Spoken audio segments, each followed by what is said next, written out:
Lent is a time to return to God. My dear brothers and sisters, as we continue our journey in this season of Lent, we would like to remind ourselves that Lent is a time to return to God. At this juncture, in today's scripture reading, a strong and clear request Prophet Hosea gives to his people comes as a blessing for us too. Hosea chapter 6 verse 1 reads, "Come, let us return to the Lord." I repeat, come, let us return to the Lord. He has torn us into pieces, but He will heal us. He has injured us, but He will bind up our wounds. A great treasure is hidden behind these few lines. First of all, there is a sense of collective departure from God. People realize that they are living without God in the world. But as soon as the grace of repentance is given to them, they see that they have been like sheep going astray, everyone to his own way, and that they can never find happiness but in returning to the shepherd of their souls. Second, an acknowledgement of affliction as a just chastisement for sin. He has torn us, He has injured us. Third, a determination to return to God because He will heal and bind up our wounds. Fourth, a desire that others should return to Him also. Come, let us return as a community.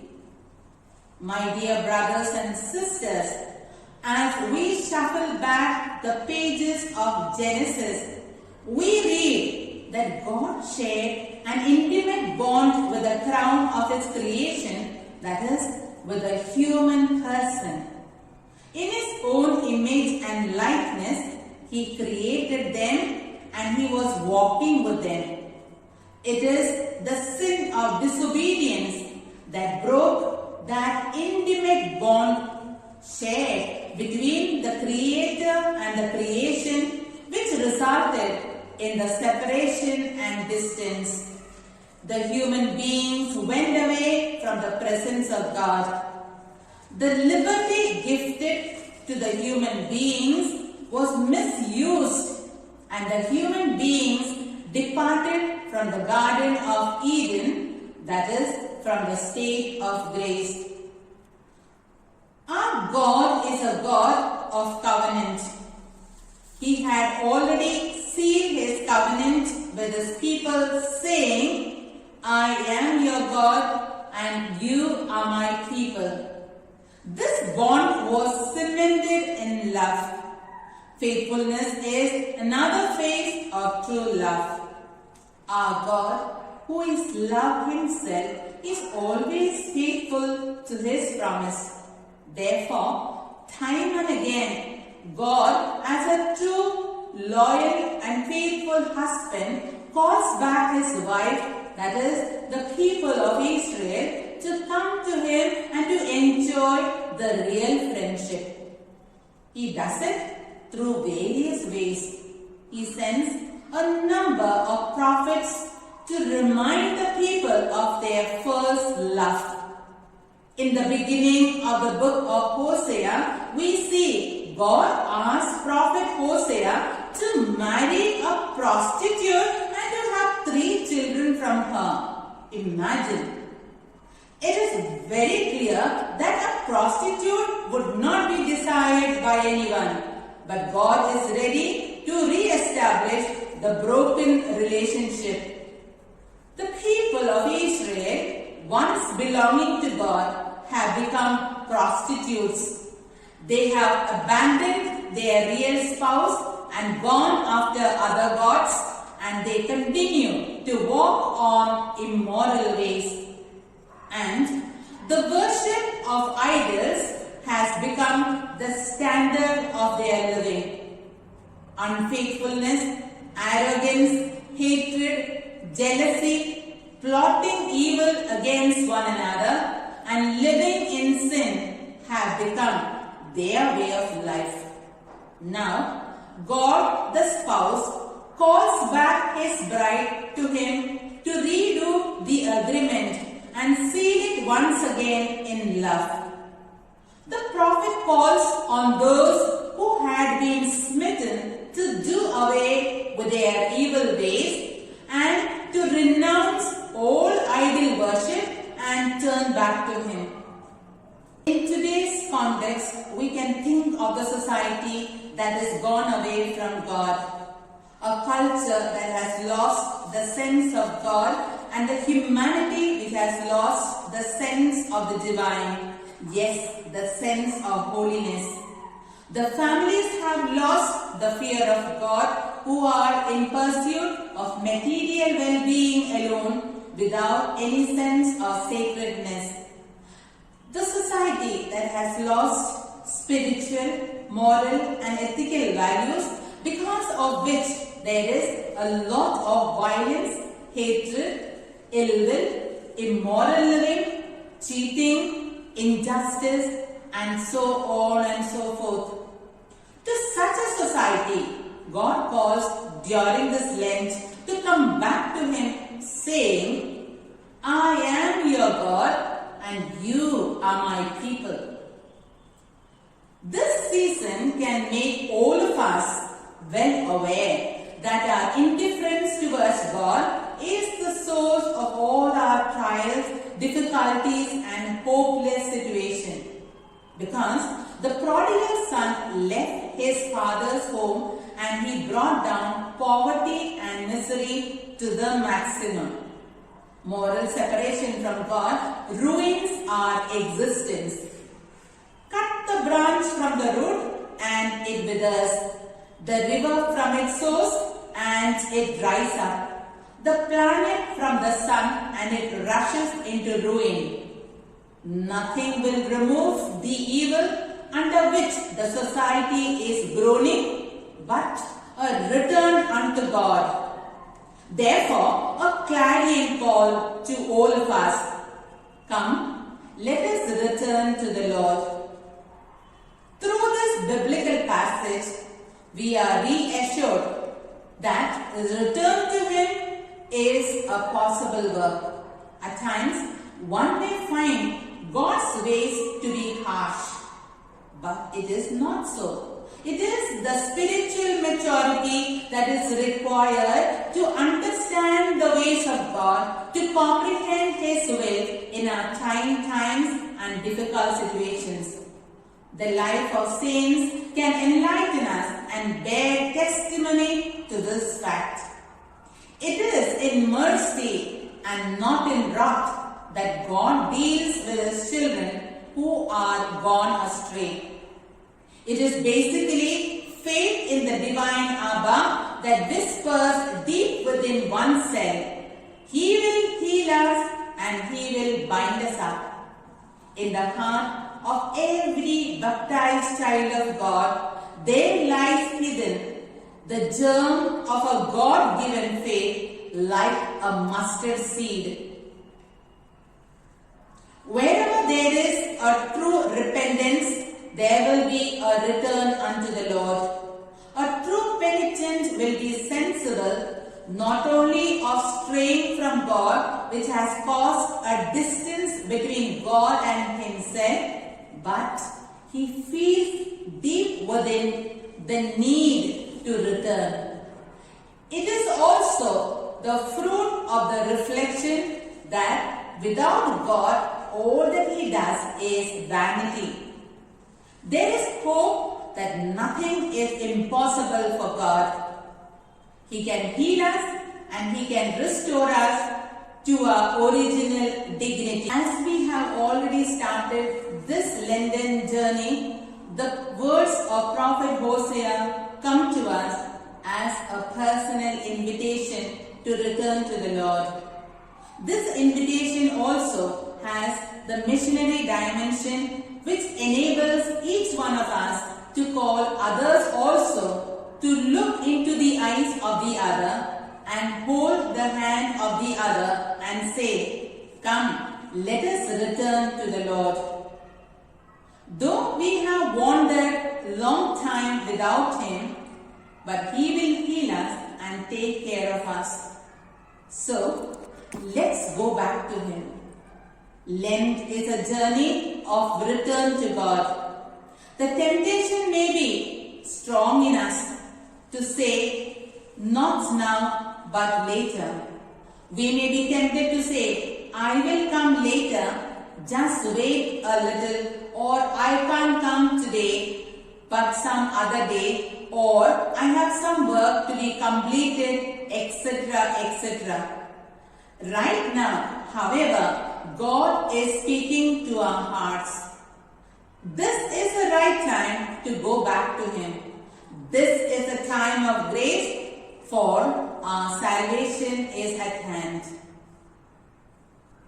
"Return to me," He says, "with all your heart." Lent is a journey, as Pope Francis too reminds us, that involves our whole life and our entire being. It is a time to reconsider the path we are taking, to find the route that leads us home, and to rediscover our profound relationship with God, on whom everything depends. Lent is not just about the little sacrifices we make, but about discerning where our hearts are directed. This is the core of Lent, asking where our hearts are directed. Let us ask, where is my navigation system taking me? Towards God or towards myself? Do I live to please the Lord, or to be noticed, praised, or to be put on the headline? Do I have an unstable heart which takes a step forward and then one backward? Do I love the Lord a bit and the world a bit, or is my heart steadfast in God? Am I content with my hypocrisies, or do I work to free my heart from the duplicity and falsehood that tie it down? The journey of Lent is an exodus from slavery to freedom. The invitation to return to the Lord is a process. My dear brothers and sisters, we need to take up the journey as God's people trek through the desert to return to their homeland, reminds us Pope Francis. How difficult it was to leave Egypt. Our journey back to God is blocked by our unhealthy attachments. To begin this journey, we have to uncover these false beliefs. A determined determination is needed. But we can ask ourselves, how do we then proceed on our journey back to God? We can be guided by return journeys described in the Word of God.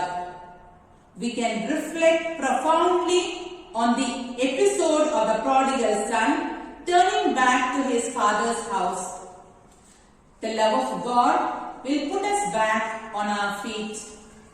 We can always return to Him because He doesn't abandon us. He always travels with us even though we don't feel His presence. He embraced our sins and our death, not to abandon us, but to accompany us on our journey. The Lord who heals us is the same who let Himself suffer on the cross.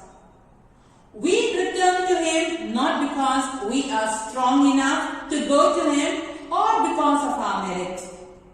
It is only His grace that enables us to return to Him. Then, my dear brothers and sisters, let us not hesitate to kneel down in the confessional and seek His forgiveness. Let us not be ashamed to acknowledge that we have gone astray from Him. Let us spend some more time in our personal prayer. Let us open the Word of God and read it daily and allow the Word to transform our hearts. Let us not remain indifferent to the little inspirations we get through others and from deep within our hearts. If we walk towards Him, He will come running towards us. Let us respond to God's readiness to accept and embrace us. Let us take our family members, friends, relatives, parishioners, and the members of our community along with us and tell one another, "Come, let us return to the Lord." Let's encourage all those whom we meet on our journey and together with others, walking hand in hand with love and trust of a little child in the Father. Let's go to the embrace of the Father to feel His love and remain always rooted in His love, who lives and reigns forever and ever. Lord, grant us the desire to know You more and more. Lord, help us to love You and to respond truly to Your unending love. God bless you.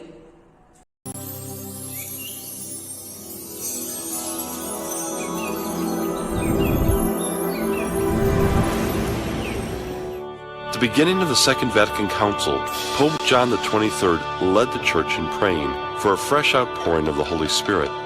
Renew your wonders in this our day, as by a new Pentecost. A few years later, seemingly as a result of John XXIII's prayer for renewal, a significant event took place that would forever change the lives of millions of Catholics and the Church itself. On a weekend retreat, these Catholic students prayed that, in some way, they too might discover a renewed sense of Pentecost in their lives. Those who prayed for the experience that came to be known as baptism in the Spirit had experiences similar to all the others: a new depth of prayer, love for the Scriptures, a devotion to the Eucharist, a heart for evangelization, a call to conversion, and a life of holiness. On Pentecost Sunday in 1975, Cardinal Suenens and 10,000 individuals who had this charismatic experience met with Pope Paul VI. We are pleased to see signs of this renewal. Long life for the charismatics.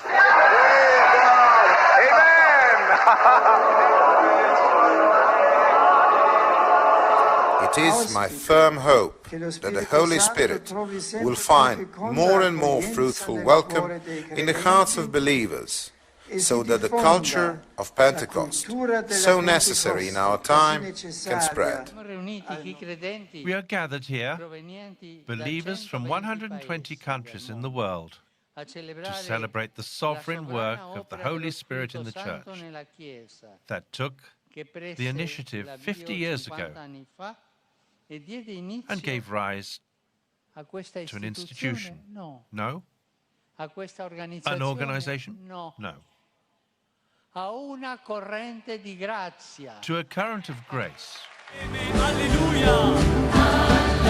In February 1972, Catholic Charismatic Renewal began at Mumbai, with those who have experienced the baptism in the Spirit spontaneously during private prayer. Today, Catholic Charismatic Renewal is present in every diocese and state of India. Today, Statistically, it is the largest and fastest growing movement in the Catholic Church and is found in all continents and cultures. Priests, religious sisters, and laypersons make it the estimated 120 million who have been influenced by the renewal movement.